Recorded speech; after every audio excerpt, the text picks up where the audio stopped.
Donna. And I'm Kerri. And we are Paranormal Chicks. Episode 119. Y'all, Kerri had a sinister sightings this weekend. Her parents and Colby's parents met this weekend for the first time. It wasn't sinister. No, it wasn't. It was lovely. It was absolutely lovely. So crazy. I had never even introduced a boy to my parents, much less parents meeting parents. Yeah. I've only introduced one boy to my parents. And my mom, because she's me and can't keep her mouth shut, he was super tall. He was like 6'5". I don't know. I know. Get out of your pond. I know. But my brother-in-law at the time, he was also super tall. And my mom was in the middle. And she was like, look at my two son-in-laws, super tall. And I was like, Nope. Mm-mm. Nope. She was like, no. Mm-mm. I can just hear you, Mama! Yeah, I was like, no. She said, I just mean they're tall. You called them both son-in-laws, and it's never gonna happen. Other than that, we've been pretty fucking boring. Still listening to the same podcasts. I did get rid of cable. Oh yeah, she cut the cord. Completely. I only have internet now. And Donna's Netflix, and Donna's Disney Plus, and Colby's Hulu.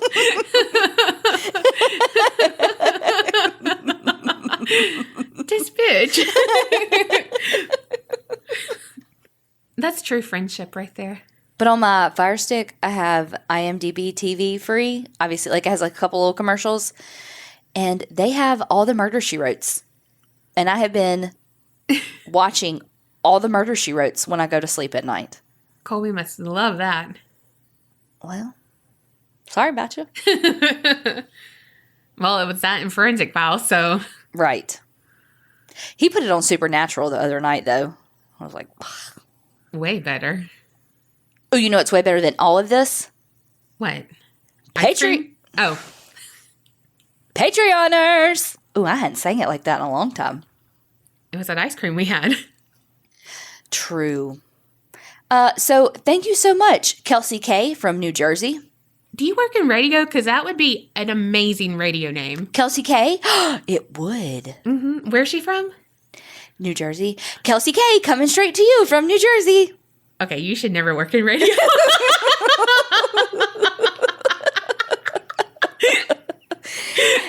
Hey, y'all, I'm Kelsey K, and we're up all night. Delilah. With a little bit of, hey, you cool cats and kittens. Carol Baskin. Oh, good. Oh, my God. Kirby M. from Perth, Western Australia. Sandra R. from California. I see your Sandra R. And raise you Sandra P. from Gothenburg, Sweden. Mindy from Wisconsin. And Kate J. from Virginia. Thank y'all so much for being part of Patreon. We hope that you are catching up on all the bonus content that you get now. And if you want the bonus content or to introduce the sinister sightings or any of that good, head on over to patreon.com/theapc podcast.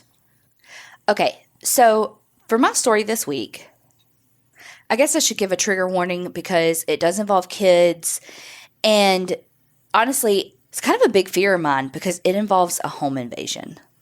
Oh, shit. Yes. I watched this amazing documentary on HBO about it, and it was called The Cheshire Murders. There were 2 articles that I was like, oh my God, these are so freaking awesome. One was by the True Crime Times by Julie Fiddler, and then there was this blog called Talk Murder With Me by this girl named Natalie that was really cool too. And you know what I loved on her little thing? It said, like, to donate money to her. Like, she didn't have, like, a Patreon or anything. It had, buy me a coffee. And you could, like, click it. So, what I'm going to do with this story, just because there is a lot of information, and I think it's important to tell about the victims. And I don't want to make this whole story about the bad guys, but it's a big piece of it. Because there's just so much involved. So, first, let's start with the family. This is the family in 2007. The patriarch of the family is William Petit, and he goes by Bill. And he is an endocrinologist who does quite well for himself. He is married to Jennifer Hawk Petit. Bill's 50, Jennifer is 48. They have 2 daughters, Haley, who's 17, and Michaela, who is 11. They were, obviously comfortable financially. He's a physician.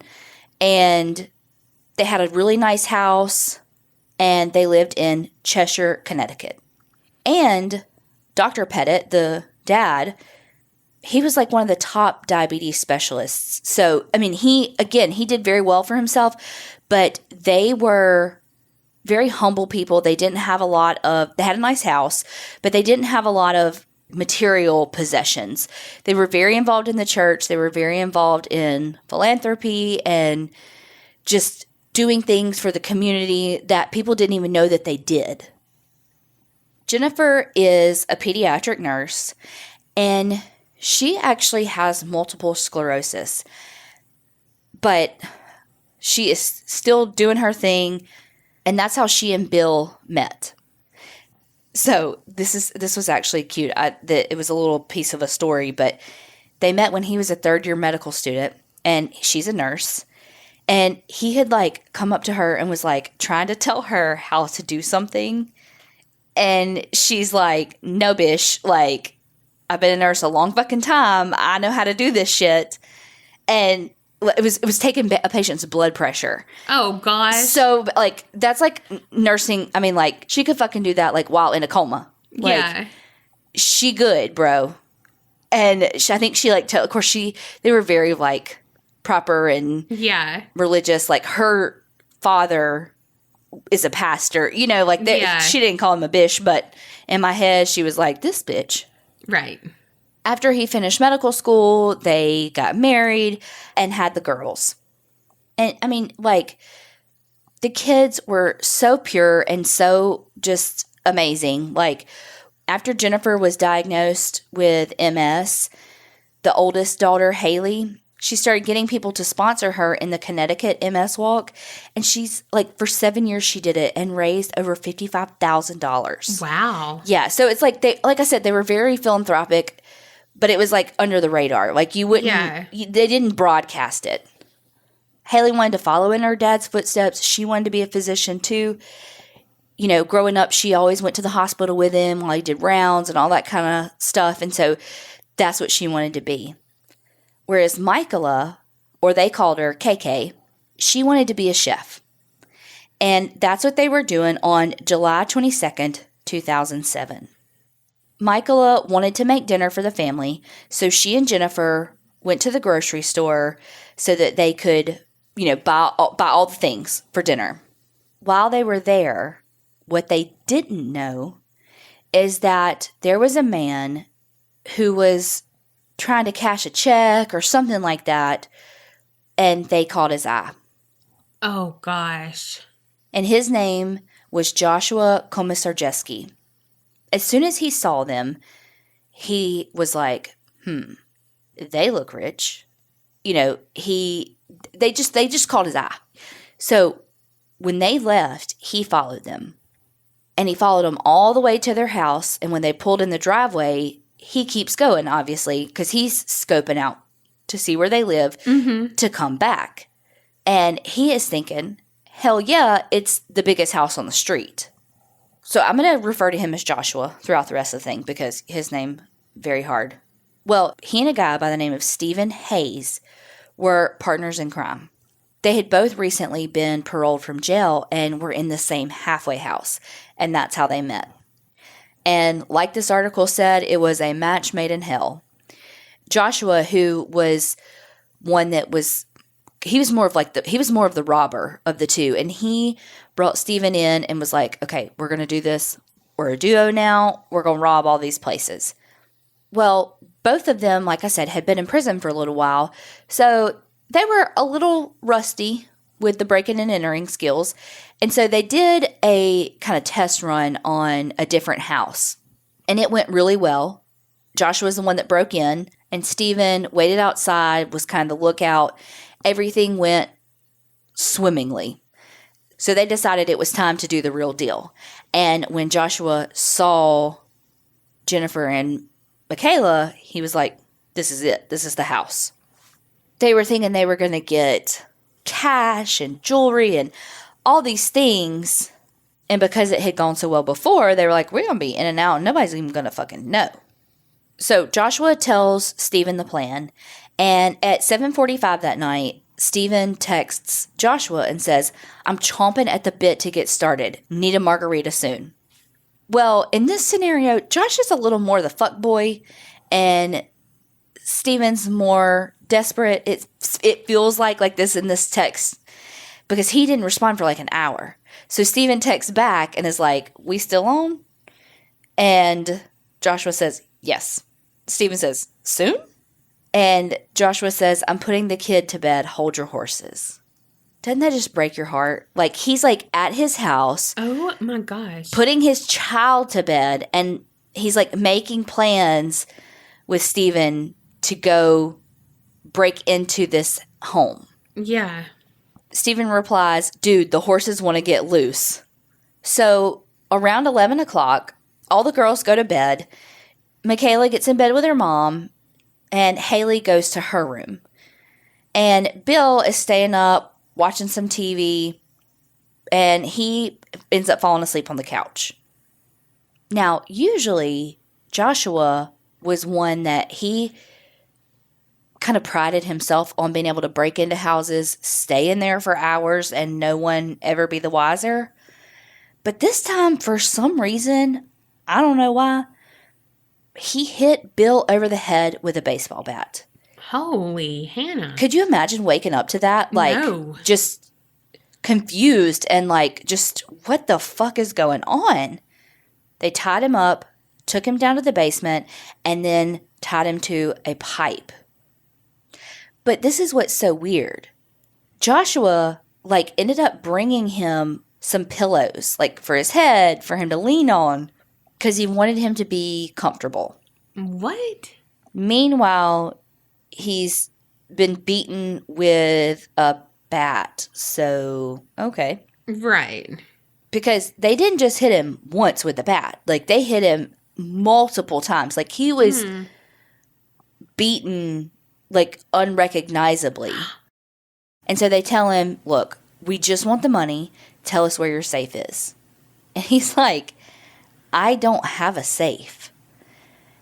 Because again, they were not a family that was materialistic and had all these, you know, gold bars and right, diamond, all the things. Exactly. After Bill tells them there's no safe, they make their way upstairs and they find Jennifer and Michaela in the bed together in the master bedroom. Michaela had fallen asleep while she was reading Harry Potter. Oh gosh. The men quickly tied all three of them up separately and then tied them to their beds with pillowcases over their heads. So at this point, they start ransacking the house, trying to find, you know, money and jewelry and all of that. And they realize there's nothing. Only thing they can find is a checkbook. And in the register of a checkbook, it shows that that account had thousands of dollars in it. And so they were like, fuck this. We are not walking away empty-handed. We're going to wait this out. The bank opens at 9, and we're going to take Jennifer with us to the bank, and we're going to make her withdraw all this fucking money. And then we'll get the hell out of Dodge. So they've got some time to kill. They get some beer out of the fridge, drink some beer. Stephen ends up going to a gas station, and he gets 2 gallons of gas in gas jugs. Because they were talking, they were like, well, shit, now our DNA is, like, everywhere. And so they're like, well, DNA can't survive a fire. Oh, my gosh. False. But they're like, you know, we can burn it down. And, no, you know, none of our trace evidence will be left. So he goes and does that. Okay, and here's a trigger warning. Kid stuff. While Stephen is gone to get the gas, Joshua goes into Michaela's room, the 11-year-old. No. And takes pictures of her in different positions with different levels of clothing on. He makes her change clothes, and then not long after that, Stephen gets back, and they wait.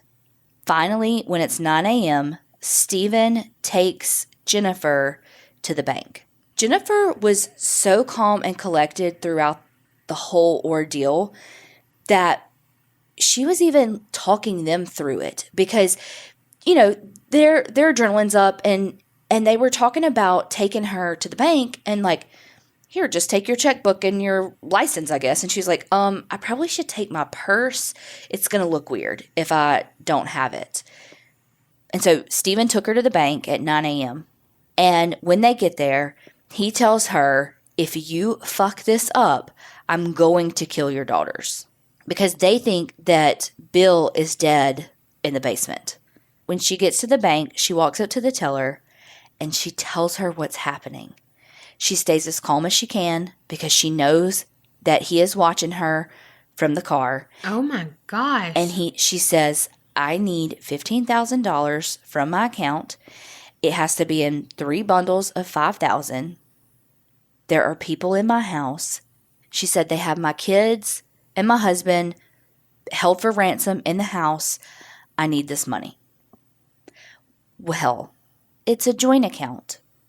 So the teller's like, your husband has to be here. No. So she's like, I don't think, the teller didn't think it was a scam. So she's like clearly upset, but trying to be stoic and, all the things. So she has to go get the manager because she's like, I can't do this because they're not here.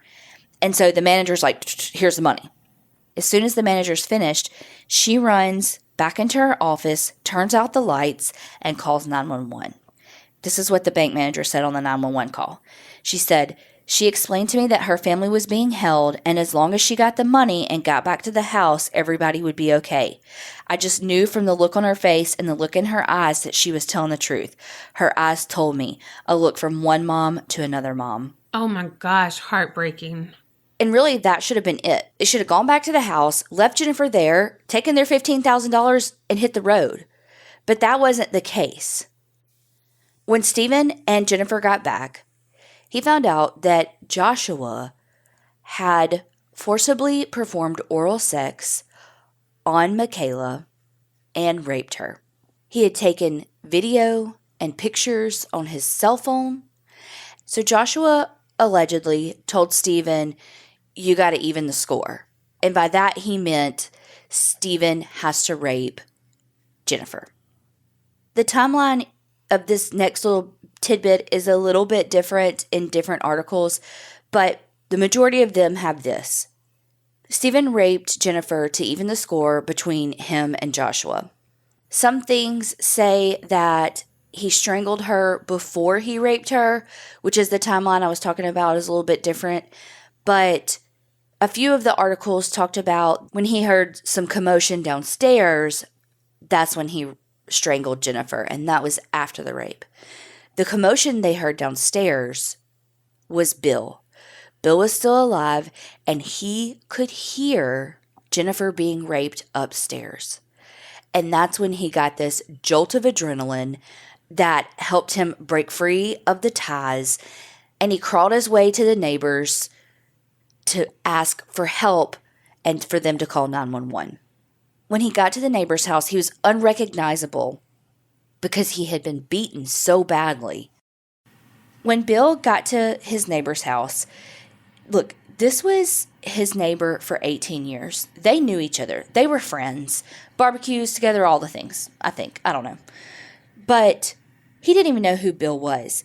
He says, I didn't recognize him at first. His face was so banged up, it just didn't look like Dr. Petit. All Bill could choke out was call 911 and the girls. Oh, God, heartbreaking. Joshua and Stephen heard the commotion of Bill getting away. And this is where I was talking about the timeline of the strangulation before the rape versus after the rape. One of what seemed to be the kind of the consensus was that Stephen got so mad when he heard Bill, escaping, basically. That's when he strangled Jennifer. Okay, fuck, we've got to, wrap this shit up. We got to clean up witnesses, all the things. Ugh. Then the men This part's bad. I mean, all of it's bad, but this part's really bad. They argue over which one did it, but by most accounts, it was Stephen. Took the gasoline, poured it all throughout the house, including on the girls No. who are alive No. with pillowcases over their face. They also argue about which one actually struck the match. Oh my gosh. But basically, just as Bill is getting over to the friend's house, saying call 911, the house engulfs in flames. Oh my gosh. This is heart-wrenching. Michaela was still tied to her bed. She had a lot of smoke inhalation that is what killed her, but she was partially burned alive. Oh gosh. Haley, on the other hand, was able to break free from the bed, was engulfed in flames, running for her life before she succumbed to smoke inhalation and died away from her room. Oh my gosh. She had 3rd and 4th degree burns on her feet because she was so engulfed in flames and running to try to save herself. Holy Hannah. That is so sad. So by this time, the house is in flames. The whole family, except Bill, is dead. He's next door, literally unconscious from his injuries. And keep in mind, the bank had called the police. So the police are at the house.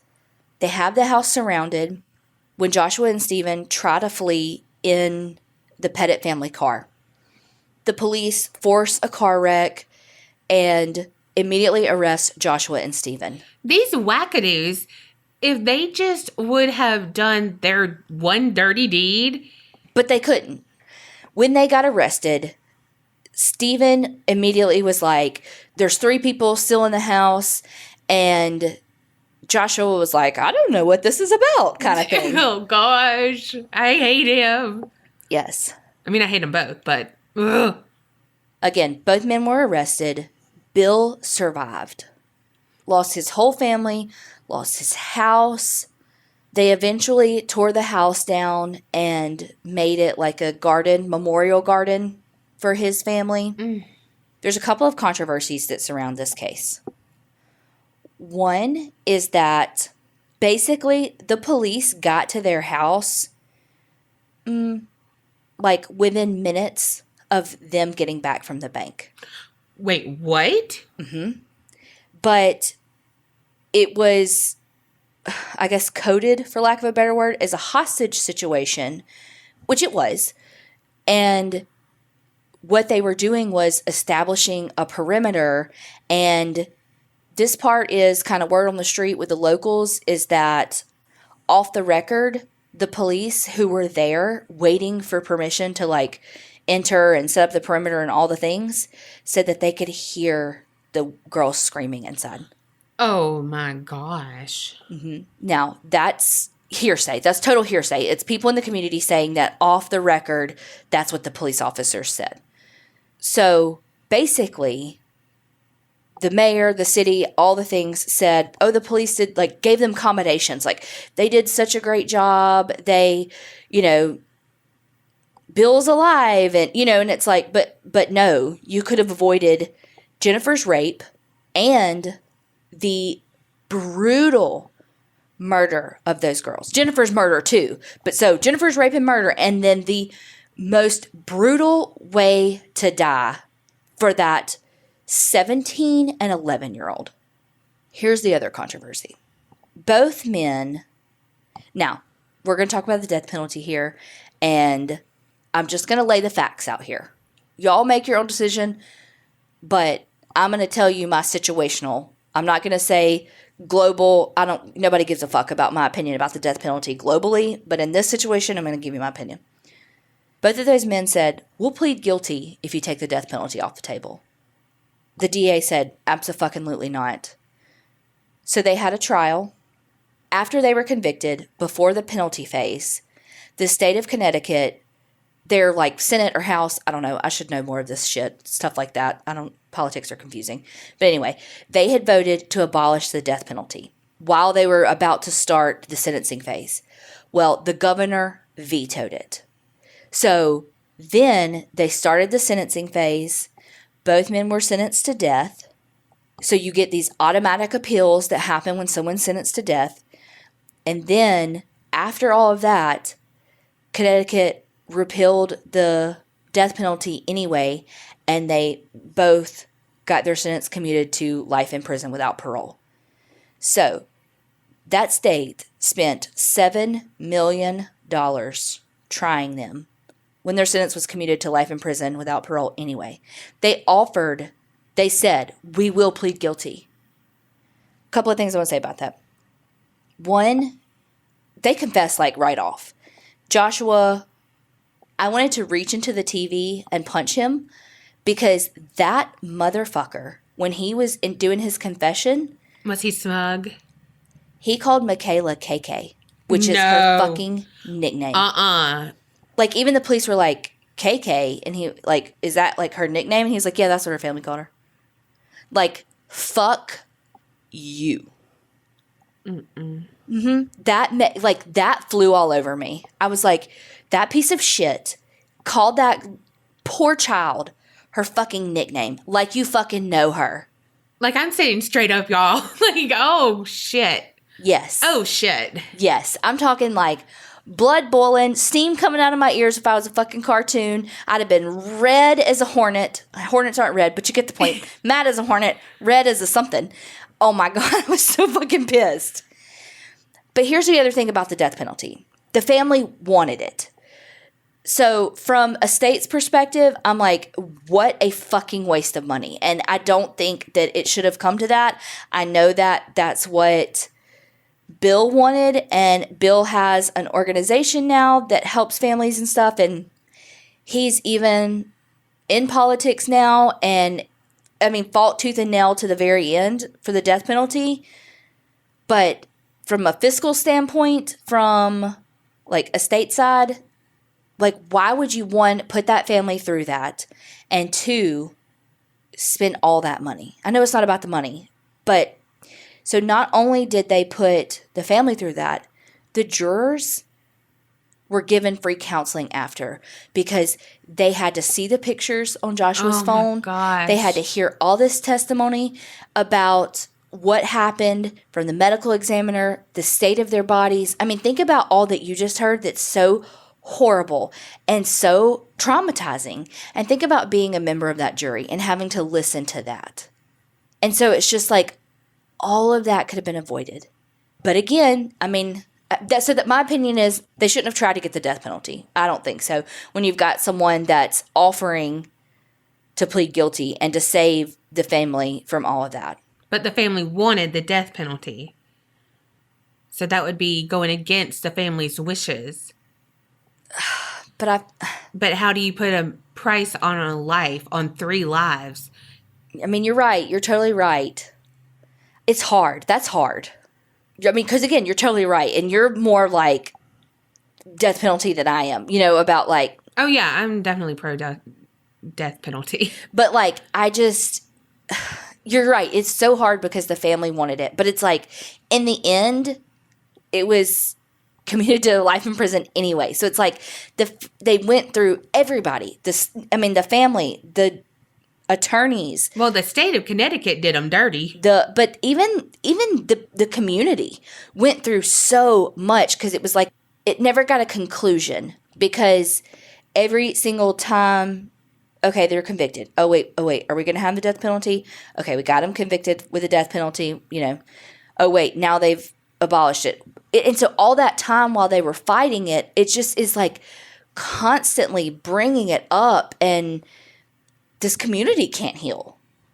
Yeah, but it just goes back to me, like, the family wanted that, and so it's like, I don't fucking care about the community, because, like, if Bill wanted that and he had to hear his wife be brutally raped and murdered, and he had to hear if the police could hear his daughter scream, he could too.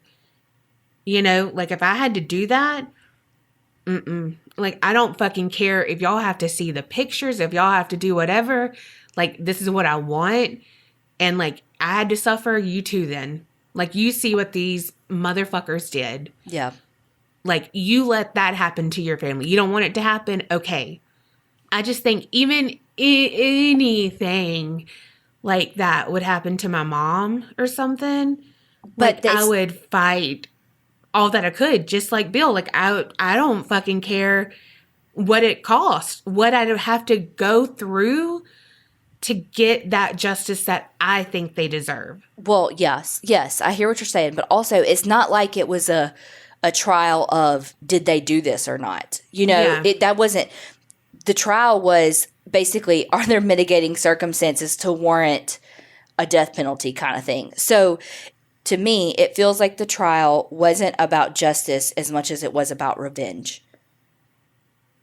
Because justice is they were found guilty, they were going to plead guilty, and they were going to go to jail for the rest of their lives. Yeah, but that's what they wanted. That's not justice. If someone says, hey, I just killed your whole fucking family, but I'll plead guilty if I can stay alive the whole You're right. thing. You're right. Like, you are totally right. Like, no. Also, though, because the same people, like, was it Israel Keys that was like, yeah, I'll plead guilty if you give me the death penalty. Well, and he did that whole thing where he didn't want his family to know all of that. So it's like, why would you give them what they want? Like, if we're not giving what they want with the death penalty, why would we? Well, and I will say, like, there was a lot in the trial about how Joshua and Stephen were raised. Stephen had a fairly typical upbringing. He tried to downplay, his attorney really, especially in the documentary, really tried to downplay his role and talk about, like, his mental health and all of this. But then his brothers were interviewed, and they were like, no, he is so conniving. He is so manipulative. And they even wrote the judge a letter being like, we'll testify. We'll do whatever you have to do to get them the death penalty. Wow. And then Joshua was adopted at a very young age. And when he was a kid, his parents were also foster parents. And his foster brother raped him repeatedly for years. Gosh. He eventually, like, the foster brother eventually ended up pleading guilty, and they recommended, the state, like, recommended psychological treatment for Joshua, and his family was like, because they were like, we're going to pray it away, basically. Right. And the documentary talked a lot about how, like, his religion was homosexuality and all of that, and so how difficult it was for him to reconcile what was happening to him with what the teachings of his church were, and realizing that, no, this is abuse, this isn't your fault, this has nothing to do with homosexuality, like, you are being abused, it is not the same thing. Yeah. And the shame and all of that went with it. And so he had a lot of psychological stuff from childhood. That doesn't make it right. And No. in the documentary, Bill even said, like, they didn't interview him. They just had clips of him, like, from interviews. But he basically said, like, I don't give a shit what you went through as a kid. That doesn't mean that you come forcibly perform oral sex and rape my 11-year-old daughter and then light my house on fire and burn my family alive. Yeah, that's what I was going to say. Like, not that I condone the rapes at all, but they didn't stop there. He didn't stop there. You know, and it's like, so that's not anything to do with that. You Right. went further. And you waited until Stephen left to go get the gas, and that's when you did it the first time. And then you waited for him to take Jennifer to the bank before you did it again. So, Yeah. and then allegedly you were like, Stephen, we got to even up the score. You need to rape Jennifer. You know, like, this isn't, no. These fuckers. Yeah, it's like, I'm sorry you went through that, but that is not pertaining to this at all. Yeah. Like, you can't use that as an excuse at all with this. Yes. Well, to wrap the story up, it does have a happy ending. Like I said, Bill has really kind of cemented his place in the community as far as an activist. He's in politics now as a representative, and he even remarried and has a son. Oh. So as much as he can, he's Yeah. moving on with his life. Her parents got to see justice served. Yeah. I think this, the ending of this definitely brought out your analytical side and my Passion. Yeah. Like, I'm like people over everything, and you're like, bottom dollar is, you know, and not in a bad way. It's just like how our brains work. But this is why we work. Yeah. Because you're very much the passionate one, the no holds barred, like, go, like, balls to the walls, all the things. All of the cheesy sayings I can think of, and I'm very much like, no, Donna. Yeah. You can't say that. You can't do that on television. That's why we have a podcast. That was such a heavy story. I hope yours is not as heavy.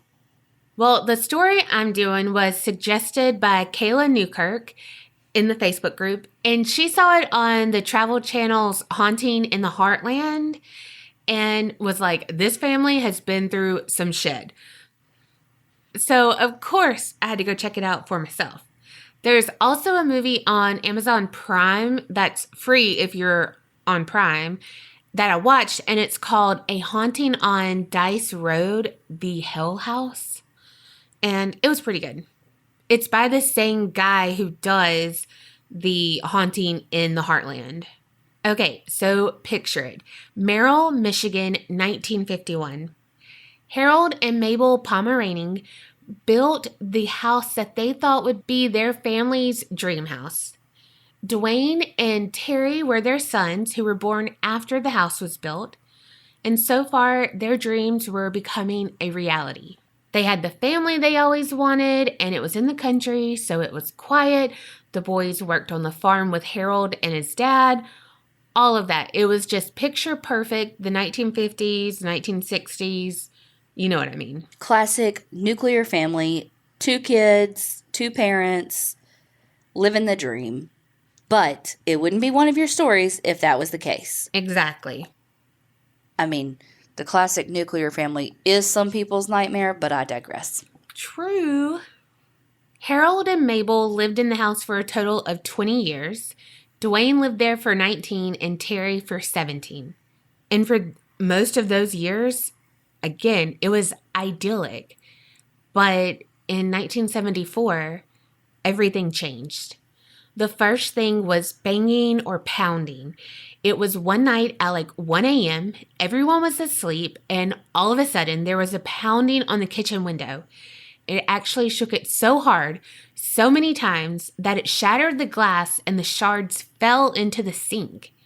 Harold woke up, grabbed his shotgun, and checked to see if anyone was there, make sure his family was safe, you know, all the things.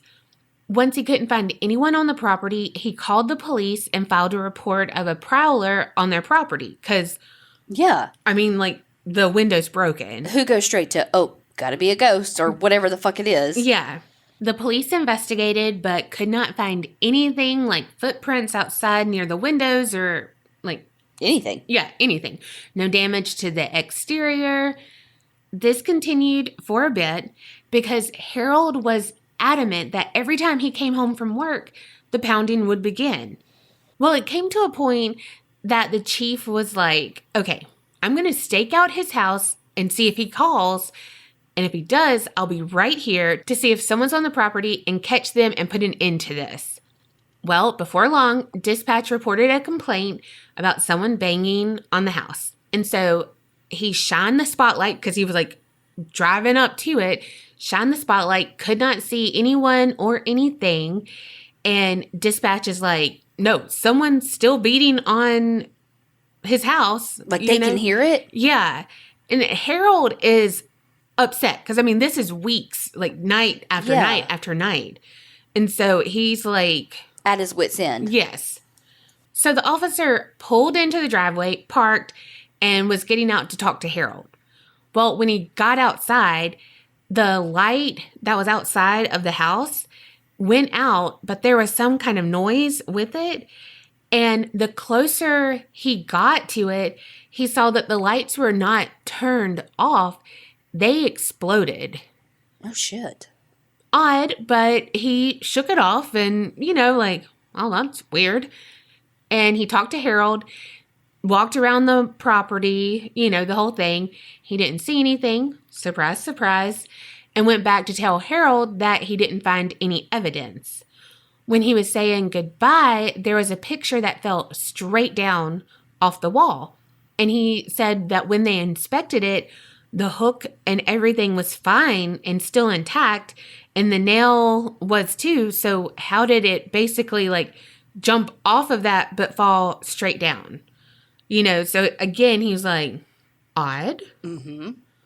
But still, no one's here banging on the walls, and they're not thinking it's a ghost. They're all trying to be pragmatic about it. And it's this sudden onset after however long they've lived in the house. It's not it's we moved into this new house. As soon as we moved in, it started feeling weird and Right. It was banging. Right. And like I said, this happened night after night. Harold would contact the police. They would check it out, etc. After some time, tensions were definitely high between the family and the police. Harold was very upset that they couldn't find a source, and the police were thinking that Harold was wasting their time. But they literally can hear it happening on the dispatch while the guy's looking, it's not them doing it, Mm-hmm. Well, this was 6 months of pounding chaos and police reports. The boys were crying themselves to sleep because they were scared of all the turmoil going on and all the hostility between the family and the police. And then it wasn't just the noises. The kitchen faucet would turn on by itself, full blast. Then there was a knife that just swooped right out of the knife block. And also in the documentary on Amazon Prime, when the investigator is telling this to the camera, you hear a loud noise and you see him startled. And it's because an air vent cover fell to the floor randomly in the kitchen with them. So it was just what? That was so loud too. Yeah. There was one time the boys were walking at night, just lollygagging around on the property, and they smelled some smoke. And it was coming from this red barn on their property. So they walked over to it to check it out, and they saw smoke just rolling out of the barn. And then in a matter of seconds, it was all gone, like nothing happened. So they're thinking they're crazy. In the Haunting of Dice Road documentary, Mark, quote unquote, it's not really his name, he wanted to be anonymous. He is a retired detective. He tells a story about when he was 12, his father worked with Harold. And one night after work, Mark's dad came home and was telling the fam around the dinner table about a coworker of his whose house was having some strange shit going on, and that his coworker wanted him to come over and see if he can offer some explanation. So Mark, being a 12-year-old boy, is freaking excited and eager. So he accompanies his dad on this journey, and they pull up to the Pomeraning's house, and Harold meets them outside. Mark recalls that there was a Doberman Pinscher that was beside Harold, and so Mark's dad was, making sure that the dog wasn't aggressive. And Harold said that he was fine, but at one point he had turned a little aggressive. But it was when he heard something outside when the pounding was going on. So he let the dog out, and he heard the dog howling like it was being beaten. And it's never been the same since. Oh, no. Yeah. But it didn't, he wasn't super sad when he was talking about it. So I don't think the dog was a zombie dog, God. but he definitely wasn't the guard dog he once was. Oh. I know. So sad. And chilling when you think about like this unseen force, dogs can sense stuff, and he goes out to protect, and Oh, it like crushes my soul. yes. Well, then they all went inside and discussed some theories. Harold played some tapes for them where you could hear the pounding. But as the night progressed, there was no activity for them to witness. And Harold seemed to be embarrassed by this and then angry at whatever it was. You know, like embarrassed at first, but then like, no, you do this every fucking night. And now when I have someone over here that I feel like could help me, you're not going to do it. So he raised his hands like in a fist and said, come on, show yourself. And then on the side of the kitchen, there they were. Bam, bam, bam. The poundings. And they all witnessed it.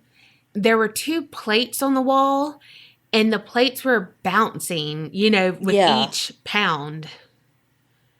You know, when you tell these stories and you hear like, oh, there was knocking on the wall, there was pounding, and it's like, it seems so benign, but because you're so like desensitized to these stories, but like really and truly, if you think about laying in your bed or sitting on your couch watching TV and something banging on your kitchen window so hard that it broke the glass, or just banging on your kitchen window and you not like, that is terrifying. Oh, yeah. I mean, how many times are we recording and we're like, wait, what was that? You know, and it's like, no, nothing. Absolutely nothing. Especially if like Bo or Marley barks at something and we're like, what the fuck was that? Yes. You know? And these people have been dealing with that for over 6 months now. Then about 10 minutes later, rumbling and rolling and pounding in the ceiling of the kitchen happened. And everyone in the house was accounted for. And again, Mark and his dad were there to witness this. They left pretty soon after and really didn't have any answers for Harold, unfortunately. However, the front door randomly had some pounding for a couple of days with no one ever being there at their house.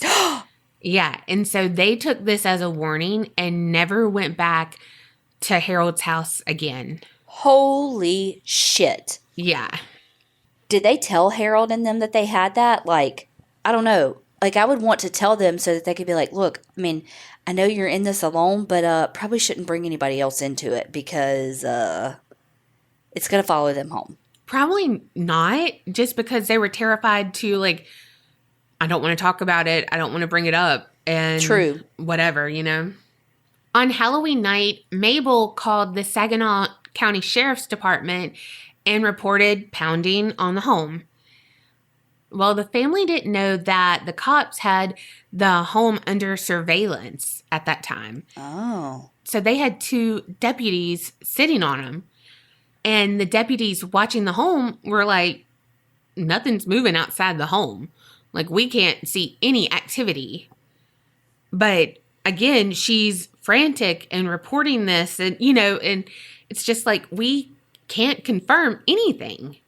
Later, the police came and brought a canine that one of the police had trained himself, and the dog wouldn't go anywhere like super close to the house. And when they were going to leave, they had to go closer to the house, and he downright refused. They had to basically manhandle the dog to get him in the car. And when they did, he lay down and was fine. Like, nothing happened, you know? Oh, my God. But he wouldn't do anything near the house. And so it's just like, what the hell, you know? On January 5th, 1975, there was a report that denotes explosive sounds. The night before, they had some police from Lansing spending the night, you know, again, trying to get proof, trying to see what's up. Well, when they left, they were relieved by the Saginaw Sheriff's Department.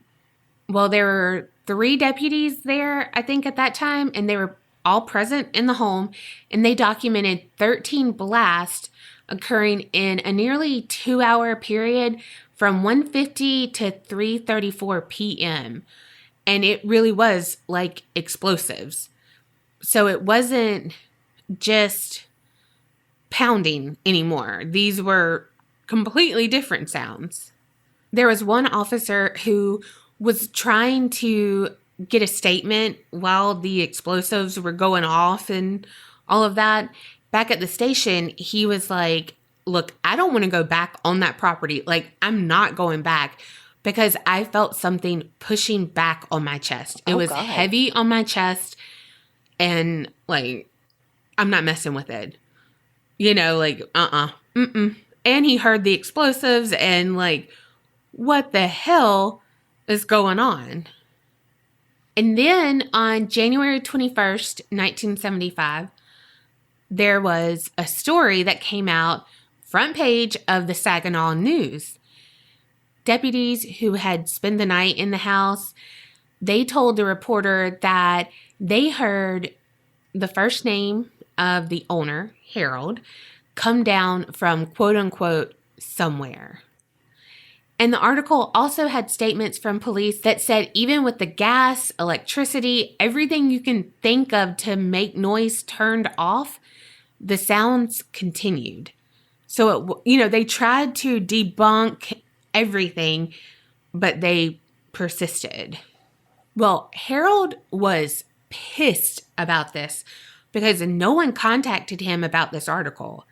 And he didn't give any consent for his information to be given out, and it's not like, hey, Harold, blah, blah, blah, like it's not all of that was given out, but still it was a very small town and everyone knew. But like, so you're saying all of this weird stuff is happening, it's just like an invasion of his privacy. Mm-hmm. And like, you're the police. You're supposed to be protecting me. You can't figure out what's wrong with my house, but you're going to go talk to the press about it. Right. There's another record of an interview that was conducted by the Michigan State Police fire marshal.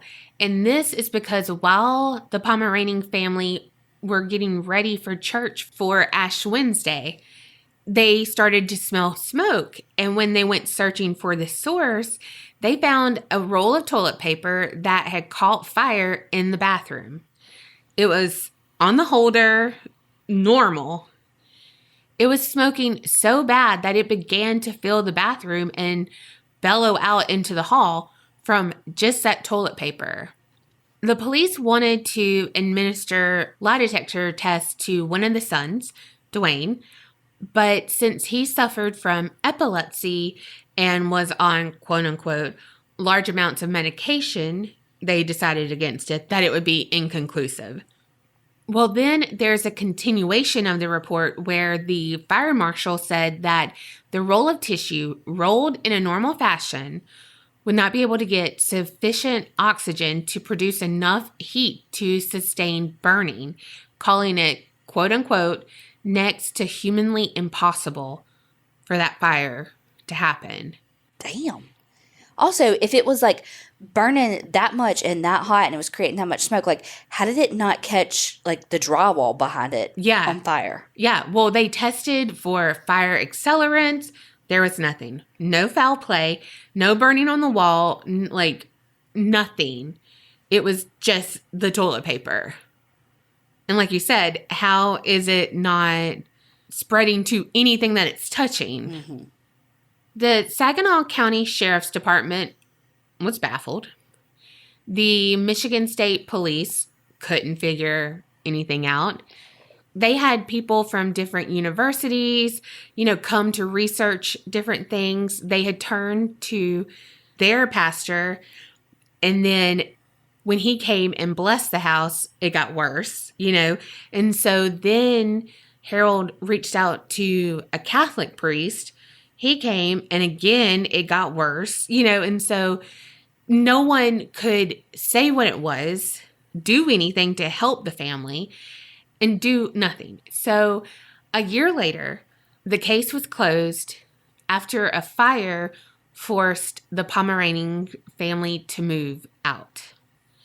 It was on Halloween night again in 1975. There was a back room that was on fire, like spontaneously.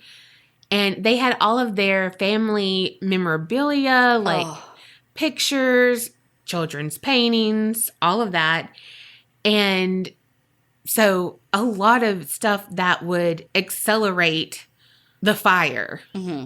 Well, one of the firemen wanted to get up to the attic to see if they could try to put the fire out that way. And so the assistant fire chief got the attic ladder, got the attic door open. But when he went up the rungs, he said it was like someone or something was pushing him back and he could not move forward into the attic. And I'm not sure all of the details, but Dwayne almost died in the fire because the firemen arrived at like 25 minutes. You know, that was their response time. And he was already turning blue. But I don't know why. And like I couldn't figure out, like no one went into detail.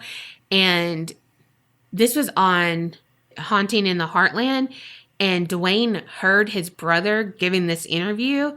And he was like, don't speak of it.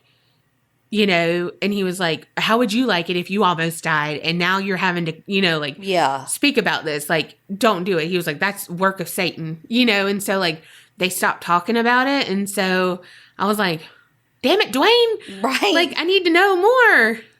So I don't know. I don't know any about that. But, like, Dwayne was, like, targeted the most with all of this. The new owners, Luann Larson and her husband, bought the house 39 years ago, right after, and they did not have the same experiences. Luann grew up in Merrill, so she knew the history of the house, and she said that, you know, she was like, it's not haunted. You know, it's fine. I don't get a bad feeling. You know, it's fine. There was one time that Luann could not locate the handicap placard that was on the table placed by her husband when he got home. Where did they find it? In her glove compartment. Mysterious, but not otherworldly. So, you know, like she just said, that was something kind of strange, but nothing like what the previous owners had said. So, you know, like... Yeah. Tomato. It's like he might have just put it there and forgotten. And they have 2 daughters, so one of them could have saw it and been like, "Ooh, I'll put that in Mama's car," you know? Right.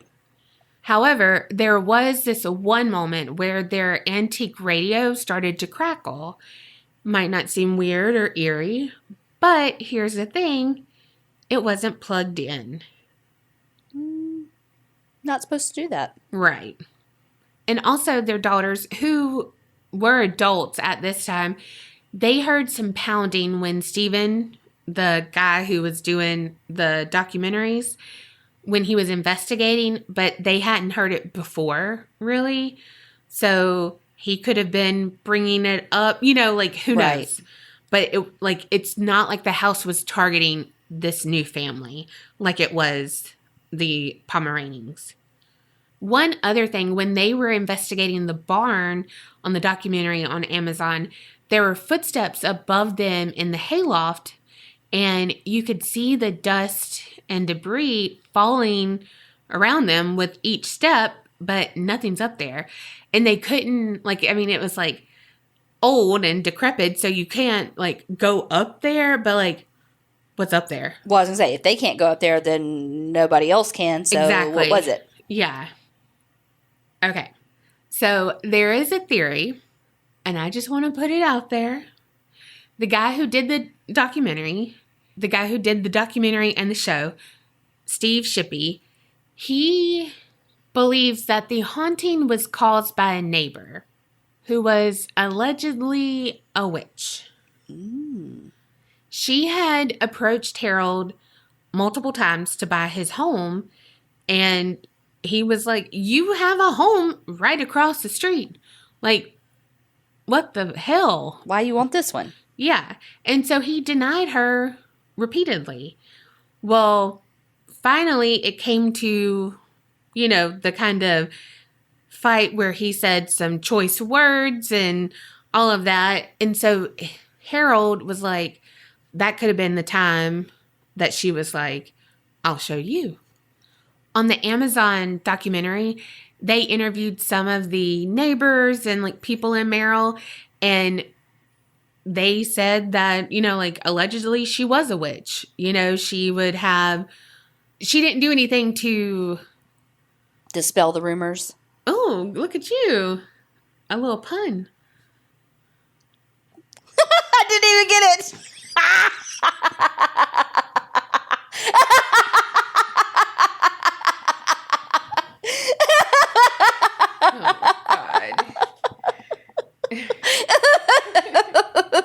Oh, God. Like, dispel rumors. Rumors dispel. Spell. A lot of people said that she had weird markings all over her house and, just occultish things. And so they were like, And even one of the firemen said that, they had some run-ins where she was doing something and they had to be called because of some like occurrence that happened, and so he's like, she could be a witch, who knows? Again, it's a small town. Right. They don't, again, who rumors knows? Flying, all the things. I mean, I feel like, don't they know her name? Can't we interview her? What's happening? Well, Steve said he does know her name, but he has not interviewed her. And I don't know if she has denied it or what. Well, Dwayne had his own experience with her where she invited him over to her house. And he said that, he wasn't feeling well and all of that. And he can't really remember everything, but that, she did have some weird symbols and stuff like that. But he remembers that she took a piece of his hair. What? Yeah. And shortly after is when he had his first grand mal seizure. So, I don't know if they're trying to blame his epilepsy on her as well. I don't know. But it's also like it ties in with it all of why he was targeted then.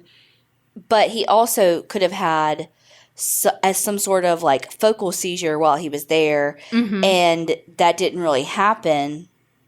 But he was like, again, having a focal seizure that's not this grand mal seizure. And he just feels like that's what happened, but it's not really what happened. You know what I mean? Yeah. I don't know. Convenient. Yes. I mean, if this person is still alive, I feel like it wouldn't be hard to prove they're, like, quote unquote, a witch. Like, do they practice the occult? Wouldn't be that hard to prove. Right. Well, there's also another theory, and people say that Dice Road is the most haunted road in the state of Michigan. The Iva General Store, Dice Road Cemetery, and the Pomeranian House all reside on this straight stretch of road. Well, back before it was Merrill, it was Iva. And Iva was, a tiny town. Like I think the general store, the Iva General Store was it turned into their post office. Mm-hmm. And the postman was like, look, you have to name the town or I can't deliver mail to you anymore. And so the guy was like, I think he named it after his mom, was like Iva, and that's how it came to be. Like, just a small town thing. Well, they got hit with the smallpox plague. And again, it's a small town. So instead of getting help, they were like, we can do this ourselves. We can, blah, blah, blah, blah, blah. Well, they couldn't. And so they either forcibly quarantined people by boarding them up in their house and not letting them leave. And so those people died. Yeah. And a terrible, slow, painful death. Or they were boarded up, and at one point they were like, the only way we can get rid of this is to burn everything down and start again. And so they did. And so some of those people could have died alive in the fire, which is weird because I did not know that's where yours was going. I know. When you were talking about the fire in the house, I was like, what is with all this fucking fire this episode? Yeah, synchronicity. Their house is on property that's just a little ways down from where Iva's main quarters were. You know, it's all on that same street. Right. So it's like, oh, and like all of the explosives, the fire starting, the smoke that comes out of it, like it comes with that. And it's like all of these souls that were trapped there and are beating on the wall to get out. Could be. Yeah. Like, you know, and so it's like, oh, shit. That makes more sense than the other thing. However, the neighbor thing makes more sense to only be targeting that family and not the current owners because they really don't have anything going on, you know? On the Amazon documentary, he brought in a psychic to, you know, walk around, see what she had going on. And she said that she felt like someone had targeted the family. Like it was only meant for them. And so the current owners probably didn't have really anything because it wasn't there for them. It's still in the house, but it's not like it's above my pay grade. You know, like y'all aren't. Right. It's okay. Like I'm resting, you know. But she said if you brought one of the family members back, it could trigger it to start again. I don't know. I feel like both of these theories could intersect, but also it could be a poltergeist since it was targeting Dwayne, a young guy going through, you know, teenage years. Trauma.